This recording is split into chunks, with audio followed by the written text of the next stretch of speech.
Assalamu alaikum. Урматтуу Нуркейж YouTube каналынын катталуучулары, көрүүчүлөрү. Кутмандуу кушак кетиңиздер менен туугандар. Бүгүн 26-га караган күнү акыркы автоунаабыз. Инелерибиз алып келиптир. Kia Spectra 2006 жылкы 1.6 механика туугандар. Комплектация базовый. Өтө сонун машина. Ким айдаган? Комментарийге жазып коюңуздар. Доставкага алып иштетсеңиздер болот. Nexia караганда Kia кыйла жакшы машина туугандар. 1.6 механика, өтө экономичный машина. Болгондо да мягкий болот булар. Корейский сборка. Көрүп турасыздар арт жагына. Тегерек четинде бир эле ушул крылода гана аз-маз момундай эмеси бар экен. Башка краска уруп коюптур буну. А так краскасы родной экен. Ветровиктер ордунда. Фарасын күйүзүп койгон. Көрөлү да. Капот ачпай кетти. Фарасы бардык фаралары диодный экен.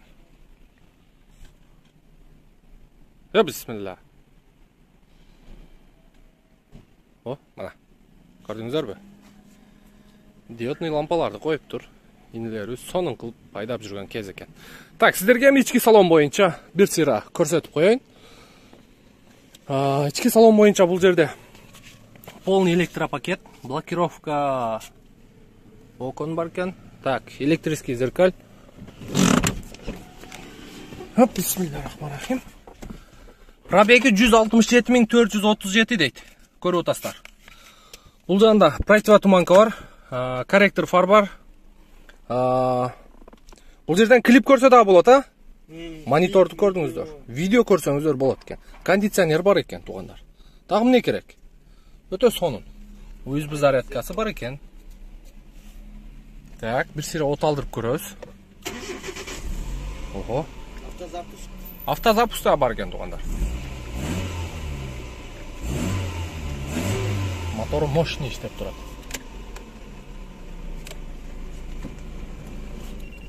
Тормозду басса өчөт. Жакшы, өтө сонун. Подлокотникти коюптур, жакшы. Чехолдору өтө мягкий экен. Өтө мягкий, таптаза экен. Эми сиздерге капот жагыны, анан багаж жагыны көрсөтүп берели. Панель жактары таптаза экен, көрүп турасыздар. Так, кеттик анда багаж боюнча. Кандайсың? Жакшыбы, иштериң болтабы? Кана берчи бир айдайынчы.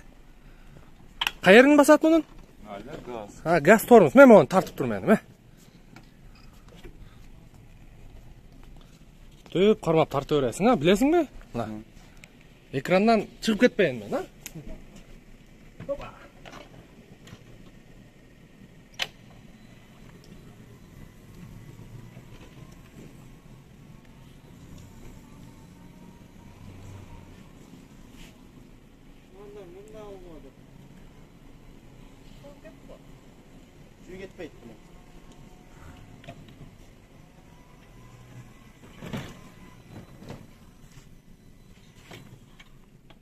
Опа.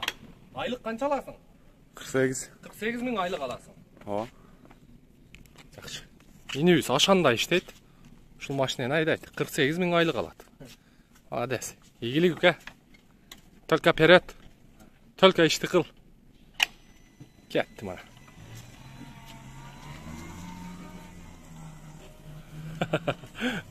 Жакшы. Кеттик анда машина боюнча. 4 шиповный баллон бар экен, мына көрүп турасыздар. Жакшы. Капоттун крышкалары, меткалары бар, жок ордунда. Так, эми мотор жагын көрсөтөйүн сиздерге. Мотор жагын бир сыйра жууп тазалап алыңыздар. 1.6 механикада. Так, крылолор боюнча. Крылолор, капоттун крышкалары таза. Мотордун защиткасыга чейин ордунда туугандар. Мынакей. Kia Spectra 2006 жылкы 1.6 механика туугандар. Доставкага өтө сонун машина. Жакшы, ийгилик туугандар. Мына көрүңүздөр, доставкага алып иштетсеңиздер болот. Өтө жумшак машина. Өтө жумшак машина, өтө мягкий машина. Мына ушул инилерибиз алып айдап. Кыргызстандан алып келген машинам болчу, ушундайчы. Кыргызстан номерде алып келген, биякта штрафка илинип, штраф стоянкада жатат. Точно ушундай машина. Кыргызстандан ушундай машина алып келип алган менен. Башка айт менен го билесизби? Сен жанагы ошол боюнча ке маяка тур маалымат берип кой. Ошо эмне болду кам? Мен туугандар билесиздерби, баягында Fit деп эдиң белесен?